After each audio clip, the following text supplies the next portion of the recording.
안녕하세요. 뉴스와 사람들입니다. BBC의 기사 제목처럼 슬퍼할 시간은 끝났고 분노할 시간이 왔습니다. 이태원 참사 유가족들이 기자회견을 열었습니다. 기생자 고 이민아 씨의 아버지는 다음과 같이 발언했지요.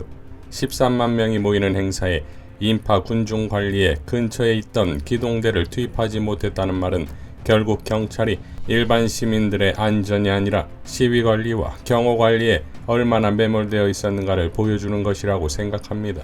과거 20만 명이 모였던 헬로윈 행사에서도 아무런 사고 없이 끝낸 것이 방증이 아니겠습니까? 유가족으로서는 납득할 수 없습니다. 대규모 인파 운집이 예상되었음에도 미온적인 대처와 미온적인 계획을 세운 행정안전부, 서울시청, 서울경찰청 등 관련 부서는 모두 마땅히 비난받아야 합니다. 158명이 사망한 것을 돌이켜볼 때 누군가는 꼭 짚어 넘어가야 한다는 생각에 고심 끝에 이야기합니다.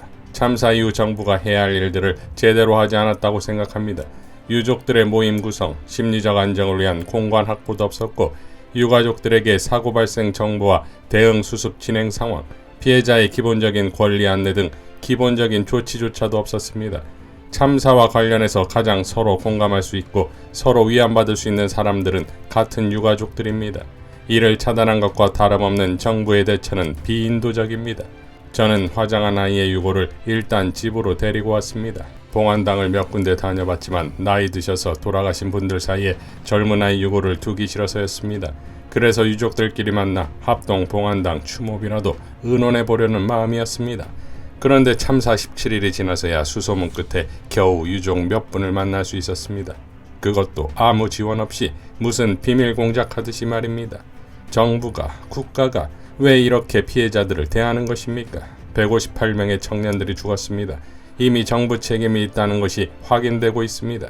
희생자 명단 공개 문제로 담론을 박하게 만든 것도 결국 유족들끼리 만날 수 있는 공간 자체를 처음부터 제공하지 않았기 때문에 발생한 문제라고 생각합니다.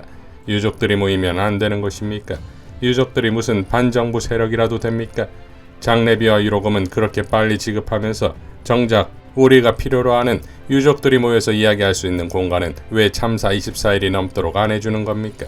정부는 유족들의 요구를 더 이상 외면하지 말아야 합니다. 우리들 얘기들에 이제 답변해야 합니다. 라고 밝혔습니다. 자, 그러니까 철저히 유가족들의 연대를 막았다는 것 아니겠습니까? 유가족들의 만남을 막았으니 결국 명단을 공개하냐 마냐로 갈라치기가 가능했던 것이고 이런 유출하면 앞으로 다른 형태의 갈라치기가 분명 시도되겠지요. 타이밍 절묘하게도 다음과 같은 보도가 나왔지요. 속보, 대통령실, 이태원 압사 참사, 일괄 국가배상 검토. 자, 이러한 꼼수를 모를 국민과 유가족이 아니지요. 기자는 다음과 같이 두 개의 질문을 던집니다. 언론 앞에 나서게 된 이유와 유가족 문제에 대해서 보상이 사실상 전부인 것처럼 얘기하는 정부에 대해서 어떻게 생각하는지에 대해 질문하자 유가족 측은 이렇게 답변했지요. 사실은 유가족들을 만났을 때 처음부터 기자회견을 할 생각은 아니었습니다. 그런데 가족들의 말씀을 듣고 보니 마치 현재 장례를 다 치렀고 수사가 진행 중이 다 된 것처럼 모든 게 다 마무리될 것처럼 진행하는 것이 너무나 분하고 원통했습니다. 이거를 국민들한테 알리지 않고서는 안 되겠다 해서 유가족들과 협의하여 이 자리를 마련하게 되었습니다. 최근 명단 공개나 영정사진 얘기가 많은데요. 사실은 그게 핵심이 아닙니다. 정말 유가족들의 진정한 뜻이 제대로 반영되고 제대로 추모되고 있는지 희생자들의 추모가 제대로 되고 있는지 이 점이 핵심이라고 생각합니다. 그리고 두 번째로 보상 말씀을 하시는데요. 제가 대리인으로서 만났을 때 손해배상에 대해서는 한마디도 논의하지 못했습니다. 아까 어머니 말씀 계셨는데 얼마를 준다 한들 아들이 살아오고 딸이 살아옵니까? 이렇게 말씀하셨습니다. 정부에서 철저하게 진상을 규명하고 책임을 규명하는 게 선행되지 않은 한 금전적 배상만으로 끝날 일은 아니라고 생각합니다. 따라서 지금 저 6가지 요구의 가장 첫 번째, 두 번째, 세 번째가 진정한 사과 그리고 책임 규명. 이 부분이 먼저 선결되지 않고서는 배상 문제만으로는 해결되지 않는다. 이게 저희들 생각입니다. 라고 밝혔습니다. 자, 그러니까 6가지 요구사항은 다음과 같지요. 민변의 12구 참사 대응 TF팀장인 윤봉남 변호사는 다음과 같이 밝혔습니다. 첫째, 진정한 사과. 정부는 12구 이태원 참사의 책임이 이태원을 방문한 사람들에게 있는 것이 아니라 정부, 지방자치단체, 경찰에게 있다는 입장을 명확하게 밝히고 유가족, 생존자를 비롯한 참사의 모든 피해자에게 진정성 있는 사과를 해야 한다. 헌법상 생명과 안전을 보장할 의무를 가진 대통령은 조속히 참사의 모든 피해자들에게 진심 어린 사과를 하고 책임 있는 후속 조치를 약속하라. 둘째, 성역 없는 엄격한 철저한 책임 규명. 정부는 모든 방법을 동원하여 12구 이태원 참사를 방지했어야 할 모든 책임자들을 빠짐없이 조사하고 가장 엄격한 책임을 물어야 한다. 나아가 참사에 대한 책임을 회피하려 하거나 거짓 해명을 한 자들을 무관용으로서 엄중하게 문책해야 할 것이다. 셋째, 피해자들의 참여를 보장하는 진상 및 책임 규명. 정부는 12구 이태원 참사의 진상을 철저히 규명하는 한편 유가족, 생존자들을 포함한 피해자들에게 현재 이루어지고 있는 진상 및 책임 규명의 경과를 투명하게 설명해야 한다. 나아가 진상 규명 과정에 유가족들의 의견이 반영될 수 있도록 참여할 수 있는 절차를 마련해야 한다. 피해자들이 납득할 수 있는 진상 및 책임 규명이 이루어져야 한다. 참사 당시뿐만 아니라 참사 이전, 참사 이후까지의 진상과 책임이 모두 규명되어야 할 것이다. 다섯째, 희생자들에 대한 온전한 기억과 추모를 위한 적극적인 조치. 정부는 참사 희생자들에 대한 온전한 기억과 사회적 추모를 위해 추모시설의 마련 등 필요한 조치를 취해야 한다. 정부는 공개를 희망하는 유가족들의 의사를 확인하고 유가족들의 의사에 따라 공개가 가능한 희생자들의 이름을 온전한 기억과 추모를 위해 공개해야 한다. 나아가 공허하고 형식적인 애도가 아니라 참사의 재발 방지와 사회적 추모를 위한 정부의 공적 조치가 필요하다. 유가족들과 협의하여 희생자들의 명예회복, 기억과 추모를 위한 대책을 조속히 마련하라.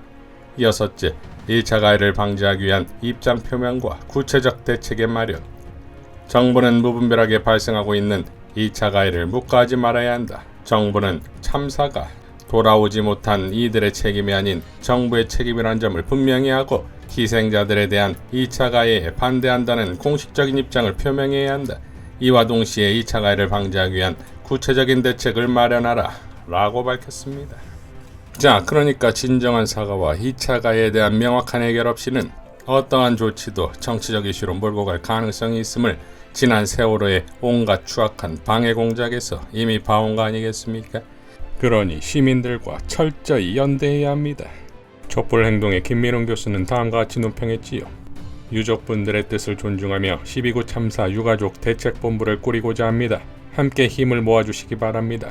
오늘 민변이 주관한 이태원 참사 유가족분들의 기자회견이 있었습니다. 유가족분들은 대통령의 진심 어린 사과와 후속 조치 약속, 성역 없고 엄격한 책임 규명, 피해자들의 참여를 보장하는 진상 및 책임 규명, 피해자들의 소통 보장 및 인도적 조치 등 적극적인 지원, 희생자에 대한 온전한 추모를 위한 적극적 조치, 2차 가해 방지를 위한 정부의 입장 표명과 구체적 대책 마련 등 6가지 요구를 발표하였습니다.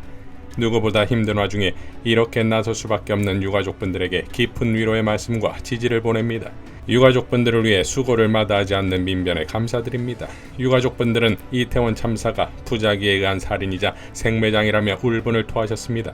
책임자 처벌 1순위는 행안부 장관 이상미라는 것도 분명히 했습니다.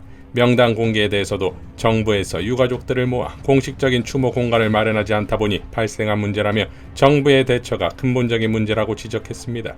유가족분들은 참사 24일이 넘도록 유족이 모일 공간이 마련되지 않았다며 윤석열 정부가 유가족들이 모이는 것을 차단한 것이나 다름없다고 밝혔습니다. 유가족들은 비밀 공작하듯이 수소문을 한 끝에야 겨우 몇몇이 만날 수 있었다고 합니다. 참사로 사랑하는 가족을 잃은 유가족분들에게 어쩌면 이럴 수 있습니까? 윤석열 정권이 정말 인간이 맡기는 맞습니까? 분노하지 않을 수 없습니다. 피해자 유가족분들은 깊은 상처와 트라우마로 엄청난 고통을 겪고 계실 것입니다. 시민사회 단체들이 유가족들을 지원하려 하고 있습니다. 촛불 행동도 당연히 함께합니다. 사회 전체가 나서서 함께해야 할 인간으로서의 마땅한 도리입니다. 촛불 행동은 피해자 유가족분들이 국민들과 공개적으로 소통할 수 있도록 조력하고 고통을 조금이라도 가시는데 도움을 드리려 노력하고 있습니다. 촛불 행동은 12월 17일 전국 총집결 집회를 준비하고 있습니다. 이날은 희생자 49제이기도 합니다. 온전하고 정중한 사회적 추모가 이루어지도록 온 힘을 다하겠습니다. 유가족분들의 연락을 기다리겠습니다. 라고 밝혔습니다. 오희정 교수는 이렇게 밝혔지요. 누구도 생각하지 못한 이 정도의 기상천외한 발상은 어디서 왔을까? 그동안 사회 참사에 책임져야 할 권력들이 책임을 회피하려고 하는 짓은 과거에도 그랬고 이번에도 정석처럼 그대로 매우 신속하게 진행되었다. 그런데 이번에 특이한 것이 등장했다. 우선 희생자들과 유족들이 한 군데 모이지 못하게 하는 것. 희생자들에 대한 구체성을 지우는 것은 전통적 방법이다. 시신을 분산시키고 영정과 위패를 사용하지 못하게 하는 것이나 사건 사고로 몰아가는 것, 희생자를 사망자라 부르게 하는 것 등등이 그렇다. 현 정권이 진정한 사과를 하려면 당연히 해야 할 진상규명에 더해 그 악의적인 기획자부터 밝히고 책임을 물어야 한다. 또한 유족과 사회 구성원 모두의 치유를 위해 총괄 책임자에게 책임을 물어야 한다. 그런데 잊지 말자. 무엇보다 규명해야 할 것은 지금까지 누구도 그 어느 권력도 생각하지 못한 애도의 추모 리본을 뒤집게 달게 한 자다. 그런 악질적이자 비상식적인 황당한 발상에 있어서 나는 특정인을 의심한다.